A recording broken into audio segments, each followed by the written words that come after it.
Hello दोस्तों, आप सभी का स्वागत है आपके अपने परिवार मैथ मस्ती ऑफिशियल में। मैं हूं आलोक सिंह आतिश और आज के इस वीडियो सेशन में हम लोग बात करने वाले हैं किसी भी तत्व की संयोजकता को कैसे निकालें। जी हाँ दोस्तों, वैलेंसी कैसे निकालें, ये आपका एक इम्पॉर्टेंट टॉपिक है और इससे संबंधित आपको हर एक एग्ज़ाम में क्वेश्चन देखने को मिलते हैं, चाहे वो आपका एनटीपीसी हो या फिर ग्रुप डी हो या एसएससी सीएचएसएल हो, सीजीएल हो, सीपीयू हो, कोई भी एग्ज़ाम हो, आपको संयोजकता निकालने के लिए कोई ना कोई क्वेश्चन ज़रूर मिलता है। तो आज के इस वीडियो सेशन में हम लोग पूरी तरह से संयोजकता को समझेंगे कि सर कैसे निकाला जाता है, ये क्या होता है, इसके प्रकार क्या होते हैं। तो आइए शुरू करते हैं। दोस्तों, जब हम लोग संयोजकता की बात करते हैं, वैलेंसी की बात करते हैं, तो इसके बारे में हमको सिर्फ इतना याद रखना है कि किसी भी तत्व की जो संयोजकता होती है, किसी भी तत्व की संयोजकता, किसी भी तत्व की संयोजकता उसके द्वारा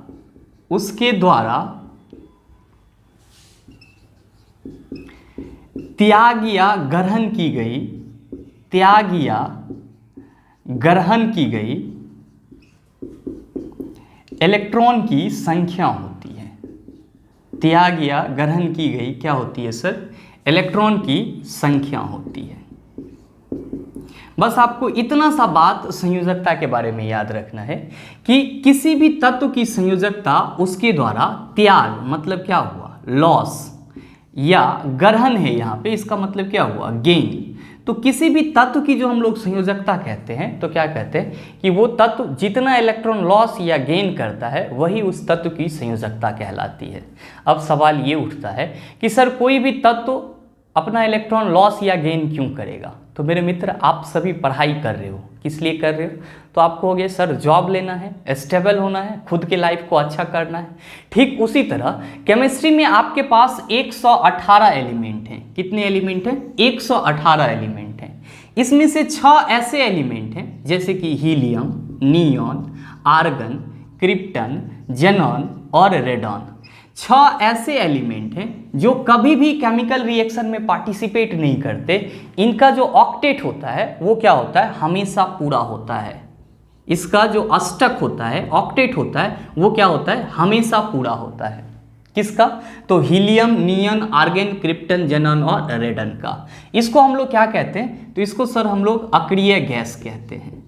तो केमिस्ट्री में 118 में से इस 6 को छोड़ करके बाकी के जो आपके 112 एलिमेंट हैं वो सब क्या चाहते हैं सर? वो सब चाहते हैं कि हम किसके जैसा बन जाएं? हम अक्रिय गैस जैसा बन जाएं, अक्रिय गैस तत्व जैसा बन जाएं और हमारी भी क्या हो? अष्टक पूरा हो जाए और हम भी क्या हो जाएं? स्टेबल हो जाएं।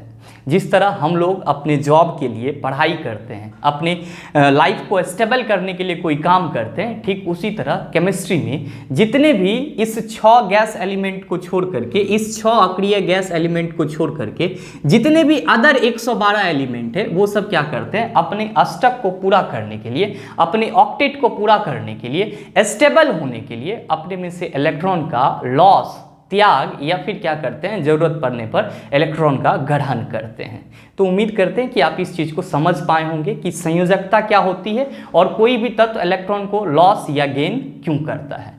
अब सवाल ये उठता है कि सर कोई भी तत्व जो है हमको कैसे पता चलेगा कि उसमें कितना इलेक्ट्रॉन है? अब हम कह रहे हैं यहाँ पे कि संयोजकता जो है वो किसी तत्व के द्वारा त्याग या ग्रहण की गई इलेक्ट्रॉन है, तो पहले तो हमको ये पता होना चाहिए ना कि किसी भी तत्व में कितना इलेक्ट्रॉन होगा। तो मेरे मित्र, आप सभी कहते हैं कि सर हाइड्रोजन का परमाणु संख्या 1 होता है, हीलियम का परमाणु संख्या 2 होता है, लिथियम का परमाणु संख्या 3 होता है, बेरिलियम का परमाणु संख्या 4 होता है, बोरॉन का परमाणु संख्या कितना होता है सर? 5 होता है, कार्बन 6 होता है, इसी तरह क्लोरीन का 17 होता है, आर्गन का 18 होता है, एल्युमिनियम का 13 होता है। तो किसी भी तत्व की क्या होती है सर? परमाणु संख्या होती है और परमाणु भार होता है। और यहाँ पे जो मैंने आपको लिखा है ये सब क्या है? तो ये सब परमाणु संख्या है। ये सब क्या है सर? परमाणु संख्या है। ध्यान दीजिएगा, बिल्कुल बेसिक से लेके चल रहे हैं ताकि आप एक बार में इसको समझ पाओ और फिर आपको लाइफ में कभी प्रॉब्लम ना हो। मैंने यहाँ पे क्या बोला कि यहाँ पे जो मैंने लिखा hydrogen 1, helium 2, lithium 3, beryllium 4, boron 5, carbon 6, आपका क्लोरीन 17, आर्गन 18, एल्युमिनियम 13, ये सब क्या है? तो ये सब इन सब तत्वों की परमाणु संख्या है। मेरे मित्र, आप सभी को मालूम होना चाहिए कि परमाणु संख्या को हम लोग किससे रिप्रेजेंट करते हैं? Z से रिप्रेजेंट करते हैं। और आपको पता है कि किसी तत्व की जो परमाणु संख्या होती है तो उस तत्व में उपस्थित क्या होती है? प्रोटॉन की संख्या होती है। तो हम लोग Z = P कहते हैं। मेरे मित्र, ये भी पता है कि कोई भी जो तत्व होता है उसका जो सूक्ष्मतम कण होता है क्या होता है? परमाणु होता है। और परमाणु क्या होते हैं? विद्युतता उदासीन होते हैं। तो सही मायने में हम लोग किसी परमाणु की संयोजकता निकालते हैं। क्योंकि हम यहाँ पे कह रहे हैं कि किसी भी तत्व की संयोजकता, तो हम ये भी कह सकते हैं कि किसी परमाणु की संयोजकता उसके द्वारा त्याग या ग्रहण की गई इलेक्ट्रॉन की संख्या होती है। भाई मेरे, ये बताओ परमाणु विद्युतता क्या होता है? आप कहेंगे सर उदासीन होता है, न्यूट्रल होता है, उस पर कोई चार्ज नहीं होता है। हाँ, जब ये इलेक्ट्रॉन को लॉस या गेन करता है तब इस पे पॉजिटिव या नेगेटिव चार्ज आ जाती है। जब ये इलेक्ट्रॉन को लॉस या गेन करता है तब इस पे पॉजिटिव या नेगेटिव चार्ज आ जाती है। तो ऐसे जो आपका है, आप क्या कह सकते हो कि सर परमाणु न्यूट्रल क्यों होता है? क्योंकि हम लोग कहते हैं कि इलेक्ट्रॉन पे 1.6 × 10⁻⁹ कूलम चार्ज होता है और प्रोटॉन पे भी क्या होता है सर? इतना ही चार्ज होता है। तो चूंकि इलेक्ट्रॉन और प्रोटॉन दोनों की संख्या बराबर होती है, इसीलिए हम लोग कहते हैं कि परमाणु विद्युतता उदासीन होते हैं, इलेक्ट्रिकली न्यूट्रल होते हैं। इसका मतलब ये हुआ कि अगर किसी परमाणु में उसकी परमाणु संख्या प्रोटॉन की संख्या के बराबर है तो प्रोटॉन की संख्या किसके बराबर होगी? इलेक्ट्रॉन की संख्या के बराबर होगी। क्यों? क्योंकि हम कहते हैं कि परमाणु विद्युतता क्या होता है? उदासीन होता है। तो आप यहाँ पे क्या कह सकते हैं? किसी तत्व का जो परमाणु संख्या होता है वो क्या होता है सर? इलेक्ट्रॉन की संख्या के बराबर होता है। मतलब आप ये भी कह सकते हो कि सर परमाणु संख्या इक्वल टू क्या हो जाएगा? परमाणु संख्या इक्वल टू क्या हो जाएगा? इलेक्ट्रॉन की संख्या हो जाएगा। परमाणु संख्या इक्वल टू क्या हो जाएगा? इलेक्ट्रॉन की संख्या हो जाएगा। अब ध्यान रखिएगा, आपको एक चीज क्लियर हो गया होगा कि किसी परमाणु में कितना इलेक्ट्रॉन होता है। तो आप क्या कहेंगे कि जितना उसका परमाणु संख्या होता है उतना ही उसमें क्या होता है? इलेक्ट्रॉन होता है। तो आप यहाँ पे स्टार मार्क दे करके एक इंपॉर्टेंट सा पॉइंट लिख लीजिए कि संयोजकता जो है, संयोजकता वैलेंसी परमाणु के संख्या के आधार पर निकाली जाती है। परमाणु के संख्या के आधार पर निकाली जाती है। परमाणु के संख्या के आधार पर निकाली जाती है। बस ये एक छोटा सा पॉइंट है, आप इसको नोट डाउन कर लीजिए। क्या कि संयोजकता परमाणु के संख्या के आधार पर निकाली जाती है। मेरे मित्र, अब आप क्या कहेंगे कि सर परमाणु की संख्या के आधार पर निकाली जाती है, इसका मतलब ये हुआ कि किसी तत्व का जितना परमाणु संख्या होगा उसमें उतना ही क्या होगा? इलेक्ट्रॉन होगा। ऑब्वियसली जैसे हम यहाँ पे कह रहे हैं कि हाइड्रोजन की परमाणु संख्या 1 है तो हाइड्रोजन में इलेक्ट्रॉन की संख्या कितनी है? 1। हीलियम की परमाणु संख्या 2 है तो हीलियम में इलेक्ट्रॉन की संख्या कितनी होगी सर? आप कहेंगे सर 2। लिथियम का परमाणु संख्या 3 है तो इसमें इलेक्ट्रॉन की संख्या कितनी होगी? 3। एल्युमिनियम का परमाणु संख्या 13 है तो इसमें इलेक्ट्रॉन की संख्या कितनी होगी? 13। आप कहेंगे कि ये लॉस और गेन कैसे करेगा? तो मेरे मित्र ध्यान में रखिएगा कि जो परमाणु होते हैं वो क्या होते हैं? स्फेरिकल होते हैं। क्या होते हैं? स्फेरिकल होते हैं, मतलब गोलीय होता है और उसके बीच में क्या होता है? नाभिक होता है और इसी नाभिक में प्रोटॉन और न्यूट्रॉन रहते हैं। प्रोटॉन और न्यूट्रॉन अस्थायी कण है, इस चीज को आप ध्यान में रखिएगा। और इस नाभिक के चारों ओर जो कक्षा होता है उसमें इलेक्ट्रॉन क्या करते रहता है सर? चक्कर लगाते रहता है। तो आपसे कभी ये भी क्वेश्चन पूछा जाता है कि निम्नलिखित में से परमाणु का कौन सा कण गतिशील होता है? तो आप कहेंगे इलेक्ट्रॉन, क्योंकि इलेक्ट्रॉन कक्षा में क्या करता है? घूमते रहता है। और ये भी ध्यान में रखेंगे कि नाभिक से जो सटा हुआ कक्षा होता है उसको हम लोग K से रिप्रेजेंट करते हैं, उसके बाद L, उसके बाद M। और नाभिक से सटे हुए कक्षा को हम लोग क्या कहते हैं सर? पहला कक्षा। और उसके बाद के कक्षा को दूसरा कक्षा और उसके बाद के कक्षा को सर तीसरा कक्षा कहते हैं। और ये ध्यान में रखेंगे कि किसी कक्षा में अधिकतम इलेक्ट्रॉन की जो संख्या होती है, यहाँ पे मैं लिख दे रहा हूँ कि किसी कक्षा में परमाणु के कक्षा में सर, किसी कक्षा में अधिकतम मैक्सिमम जो इलेक्ट्रॉन की संख्या होती है, मैक्सिमम इलेक्ट्रॉन की संख्या होती है वो क्या होती है सर? 2n² होती है, जहां n क्या है? कक्षा संख्या है। जहां n क्या है सर? कक्षा संख्या है। ऑर्बिटल नंबर है। मतलब ये हुआ सर इसका मतलब कि अगर मेरा कक्षा संख्या 1 है तो उसमें इलेक्ट्रॉन कितना रह सकता है, तो 2 × 1 का स्क्वायर, 2 गो इलेक्ट्रॉन रह सकता है। अगर मेरा कक्षा संख्या 2 है तो उसमें कितना इलेक्ट्रॉन रह सकता है, तो सर हम लोग क्या करेंगे, 2 × 2 का स्क्वायर कर देंगे, मतलब 8। अगर किसी की कक्षा संख्या 3 है, अगर परमाणु की कक्षा संख्या 3 है तो इसमें कितना इलेक्ट्रॉन रहेगा सर, 18 इलेक्ट्रॉन रहेगा। इस चीज को आप समझ पा रहे होंगे। इसका मतलब ये हुआ कि सर अगर हम एल्युमिनियम के लिए, देखिए यहाँ पे एल्युमिनियम का परमाणु संख्या कितना होता है, 13, तो इसमें इलेक्ट्रॉन की संख्या कितनी होगी सर, 13 होगी। तो अगर हम एल्युमिनियम के लिए एटॉमिक स्ट्रक्चर का निर्माण करें तो हम कहेंगे सर प्रोटॉन और न्यूट्रॉन तो क्या होगा, नाभिक में होगा। अब इसके पहले कक्षा में कितना इलेक्ट्रॉन रहेगा, तो सर 2 इलेक्ट्रॉन रहेगा। इसके दूसरे कक्षा में कितना रहेगा, 8 इलेक्ट्रॉन रहेगा। तो देखिए कि इसमें इलेक्ट्रॉन कितना है, 13, और 2 इलेक्ट्रॉन आप इसमें भर दिए, 8 इलेक्ट्रॉन इसमें भर दिए, तो 2 और 8 कितना हो गया, 10 हो गया। और बाकी के जो 3 इलेक्ट्रॉन बचे वो कहाँ पे चला जाएगा, बाहरी कक्षा में चला जाएगा, इसमें आ जाएगा तीसरे कक्षा में। चूंकि तीसरे कक्षा में रह तो 18 सकता है, लेकिन इसके पास तो बचा हुआ 3 ही है। अब सवाल उठता है कि ये इलेक्ट्रॉन को लॉस और गेन कैसे करेगा। मेरे मित्र, आपको मैंने क्या बताया कि आपकी केमिस्ट्री में 118 में से 6 ऐसे तत्व हैं जो स्टेबल हैं, जिसको हम लोग अक्रिय गैस तत्व बोलते हैं। इसका अष्टक पूरा है। अष्टक पूरा का मतलब ये हुआ कि हम लोग क्या कहते हैं कि जब किसी परमाणु के बाह्यतम कक्षा में 8 इलेक्ट्रॉन आ जाता है या 2 इलेक्ट्रॉन आ जाता है तो हम लोग कहते हैं कि वो परमाणु क्या है सर, स्टेबल है। आप यहाँ पे देखिए कि यहाँ पे जो आपका प्रोटॉन और न्यूट्रॉन है वो तो नाभिक में है, पहले कक्षा में 2 इलेक्ट्रॉन है, सेकेंड कक्षा में 8 इलेक्ट्रॉन है, और इसके बाह्यतम कक्षा में क्या है सर, 3 इलेक्ट्रॉन है। लेकिन इसको अष्टक पूरा करना है, तो जब इसको अष्टक पूरा करना है तब इसको बाह्य कक्षा में कितना होना चाहिए सर, 8 इलेक्ट्रॉन होना चाहिए। तो आप कहेंगे सर ये 5 इलेक्ट्रॉन किसी से ले लेगा। भाई 5 इलेक्ट्रॉन ही कैसे लेगा, 5 इलेक्ट्रॉन जब ये लेगा तो उसको बाह्यतम कक्षा में जोड़ने के लिए ज्यादा ऊर्जा की जरूरत होगी। क्या होगी सर, ज्यादा ऊर्जा की जरूरत होगी। तो वहां पे ये गड़बड़ा जाएगा, 5 इलेक्ट्रॉन ये ले नहीं सकता है। इसके पास एक और ऑप्शन है कि ये क्या करेगा कि इस 3 इलेक्ट्रॉन को त्याग कर देगा, इस 3 इलेक्ट्रॉन को क्या कर देगा, लॉस कर देगा। अच्छा देखिए, जब आपका एल्युमिनियम 3 इलेक्ट्रॉन को लॉस कर देगा तो इसके लास्ट ऑर्बिटल में कितना इलेक्ट्रॉन बच रहा है, 8। आप कहिएगा सर इसका ऑक्टेट पूरा हो गया। ऑब्वियसली इसका ऑक्टेट क्या हो गया, पूरा हो गया। लेकिन इसके लिए क्या किया, 3 इलेक्ट्रॉन को लॉस किया। 3 इलेक्ट्रॉन को क्या किया सर, लॉस किया। इसका मतलब ये हुआ कि एल्युमिनियम की जो संयोजकता है वो कितनी हो गई सर, 3 हो गई। एल्युमिनियम की जो संयोजकता है वो कितनी हो गई सर, 3 हो गई। आप इस चीज को ध्यान में रखेंगे। ध्यान में ये भी रखिएगा कि अगर कोई पदार्थ या कोई तत्व इलेक्ट्रॉन को लॉस करता है तो उस पर क्या होगा सर, पॉजिटिव चार्ज होगा। क्योंकि सिंपल सोचिए, आपके पास रहेगा तभी ना आप देंगे। तो जब तक आप पॉजिटिव में नहीं रहेंगे तब तक आप किसी को कुछ दे सकते हैं, आप कहेंगे बिल्कुल भी नहीं दे सकते। तो एल्युमिनियम के पास 13 इलेक्ट्रॉन था, इन्होंने सोचा 3 इलेक्ट्रॉन को त्याग कर देते हैं और अपना ऑक्टेट पूरा कर लेते हैं। इससे ये भी पूछ देता है कि एल्युमिनियम पे कितना चार्ज होता है, तो आप कहेंगे 3+ चार्ज होता है। क्यों, क्योंकि ये 3 इलेक्ट्रॉन को क्या कर दे रहा है, लॉस कर दे रहा है। आप कहिएगा कि सर क्या हम इसी तरह से क्लोरीन का बना सकते हैं, क्या क्लोरीन का बना सकते हैं। क्लोरीन का परमाणु संख्या कितना होता है सर, 17 होता है। चलिए इसके लिए भी ड्रॉ कर लेते हैं। तो ये आपका प्रोटॉन और न्यूट्रॉन के रहने का जगह हो जाएगा, ये पहला कक्षा और ये आपका दूसरा कक्षा हो जाएगा। इसके पास टोटल इलेक्ट्रॉन कितना है, 17 है। तो सर पहले कक्षा में 2 इलेक्ट्रॉन जाएगा, दूसरे में 8 जाएगा और तीसरे में कितना जाएगा, 7 जाएगा।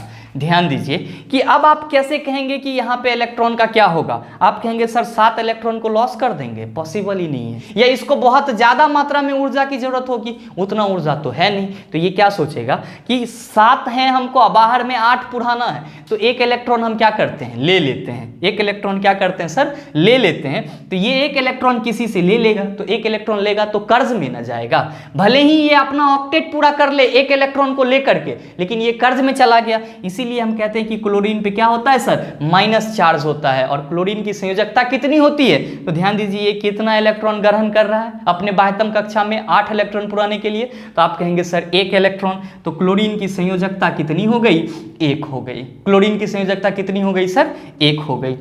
अब आप कहेंगे कि सर चलिए ठीक है, इस चीज़ को हम समझ लिए, क्या हम इसी तरह से और किसी का निकाल सकते हैं? ऑब्वियसली निकाल सकते हैं। आपके पास बेरिलियम है तो आप कहेंगे सर इसके पहला कक्षा में 2 इलेक्ट्रॉन जाएगा और फिर इसके लास्ट कक्षा में 2 इलेक्ट्रॉन जाएगा। किसके? बेरिलियम के लास्ट कक्षा में। चूंकि क्या मैंने आपको बोला कि कुछ ऐसे तत्व हैं जो हीलियम के तरह बनना चाहते हैं, हीलियम भी आपका अक्रिय गैस है, तो हीलियम के तरह बनेगा तो इसके लास्ट कक्षा में 2 इलेक्ट्रॉन होना चाहिए। भाई बात देखिए, यहाँ पे लास्ट ऑर्बिटल में कितना इलेक्ट्रॉन है? 2 इलेक्ट्रॉन है। अब इसको 6 इलेक्ट्रॉन चाहिए लास्ट के बाहरी कक्षा में 8 इलेक्ट्रॉन को पुराने के लिए। संभव है कि कोई 6 इलेक्ट्रॉन इसको दे देगा, और अगर दे भी देगा तो इसको ज्यादा मात्रा में ऊर्जा की जरूरत होगी। इसका परमाणु संख्या 4 है, एक तो पहले से ही छोटा है और ये ज्यादा मात्रा में ऊर्जा कहां से लाएगा? तो ये क्या करेगा? अपना समझदारी दिखाएगा और ये 2 इलेक्ट्रॉन को लॉस कर देगा। जब लॉस करेगा तो क्या हो जाएगा सर? ये Be2+ हो जाएगा, मतलब बेरिलियम जो है आपका पॉजिटिव चार्ज बना लेगा। और ये कितना इलेक्ट्रॉन लॉस कर रहा है अपना ऑक्टेट पूरा करने के लिए? नहीं, ऑक्टेट नहीं, द्वियक पूरा करने के लिए।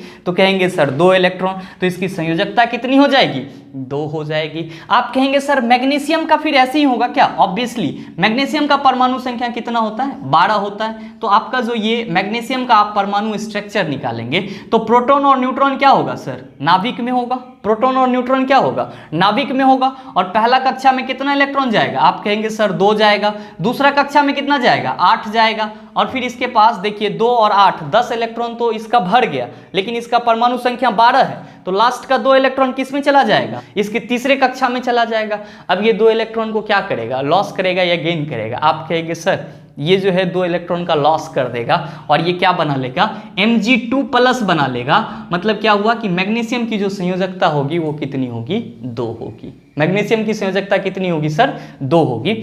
इस तरह से आप जितने भी तत्व हैं उनका आप संयोजकता निकाल सकते हो। बस आपको 1-2 पॉइंट और ध्यान में रखने हैं। क्या? कि जो धातुएं होती है, जो धातु होती है उसके लास्ट ऑर्बिटल में कितना इलेक्ट्रॉन रहता है? तो सर 1, 2 और 3।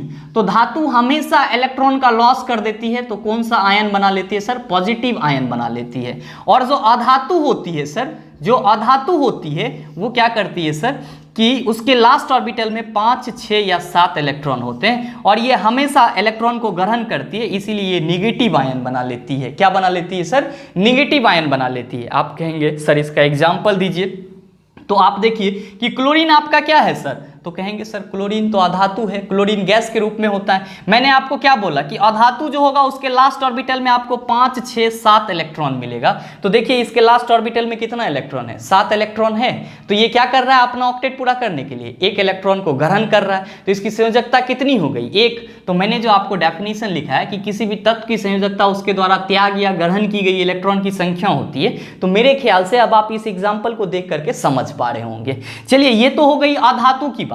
अब करते हैं धातु की बात। हम लोग क्या कहते हैं कि धातु के लास्ट ऑर्बिटल में 1, 2 या 3 इलेक्ट्रॉन हो सकता है। जैसे कि आपका मैग्नीशियम क्या है सर? धातु है। तो मैग्नीशियम के लास्ट ऑर्बिटल में कितना इलेक्ट्रॉन है? आप कहिएगा सर 2 इलेक्ट्रॉन है।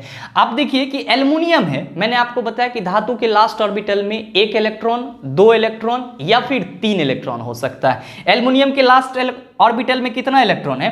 तो आप कहेंगे कि सर यहाँ पे आपने बनाया था तो कितना था? इसके लास्ट ऑर्बिटल में 3 इलेक्ट्रॉन था। मतलब क्या कि जो धातु होगी उसके लास्ट ऑर्बिटल में क्या हो जाएगा सर?